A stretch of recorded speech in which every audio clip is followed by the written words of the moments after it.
224 ଯାତ୍ରୀଙ୍କୁ ନେଇଯାଉଥିବା ବିମାନର ଇଞ୍ଜିନ ମଝି ଆକାଶରେ ଫେଲ୍। ଚେନ୍ନାଇ ଏୟାରପୋର୍ଟରେ ଖେଳିଗଲା ଆତଙ୍କ। ଚେନ୍ନାଇ ବିମାନବନ୍ଦରରେ ମଙ୍ଗଳବାର ବିଳମ୍ବିତ ରାତିରେ ଇଣ୍ଡିଗୋ ବିମାନର ଏମର୍ଜେନ୍ସି ଲ୍ୟାଣ୍ଡିଂ କରାଯାଇଛି। କୁହାଯାଉଛି ଯେ କୋଲକାତାରୁ ଆସୁଥିବା ଏହି ବିମାନର ଗତ ବିଳମ୍ବିତ ରାତିରେ ଇଞ୍ଜିନ ଫେଲ୍ ହୋଇଯାଇଥିଲା। ଏହି କାରଣରୁ ଏମର୍ଜେନ୍ସି ଲ୍ୟାଣ୍ଡିଂ କରିବାରେ ନିଷ୍ପତ୍ତି ନିଆଯାଇଥିଲା। ଏହି ବିମାନରେ ଚାଳକ ଦଳ ସହିତ ମୋଟ 224 ଜଣ ଯାତ୍ରୀ ଥିଲେ। ମିଳିଥିବା ସୂଚନା ଅନୁଯାୟୀ କୋଲକାତାରୁ ଆସୁଥିବା ଇଣ୍ଡିଗୋର ଏକ ବିମାନର ଲ୍ୟାଣ୍ଡିଂର ଠିକ୍ ପୂର୍ବରୁ ବାମ ପାଖ ଇଞ୍ଜିନ ଖରାପ ହୋଇଯାଇଥିଲା। ଏହି କାରଣରୁ ଏହାକୁ ଜରୁରୀ ଅବତରଣ କରାଯାଇଥିଲା।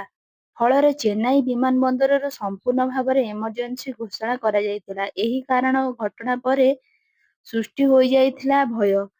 ଲୋକେ ହୋଇଯାଇଥିଲେ ଆତଙ୍କ।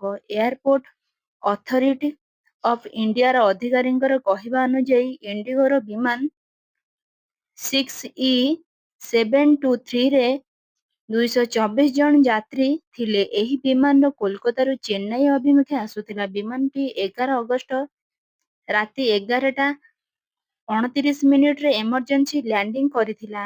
ପାଇଲଟଙ୍କୁ ଜଣାପଡ଼ିଥିଲା ଯେ ବିମାନର ବାମ ଇଞ୍ଜିନ ଖରାପ ହୋଇଯାଇଛି।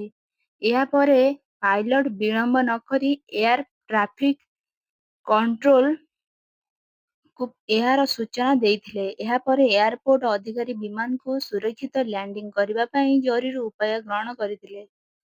ବିମାନ ରାତି 11:37ରେ ରନୱେରେ ଅବତରଣ କରିଥିଲା। ସମସ୍ତ ଯାତ୍ରୀ ସୁରକ୍ଷିତ ଥିଲେ। କେହି ଆତଙ୍କ ହୋଇଥିବାର ମଧ୍ୟ ଖବର ମିଳିନି।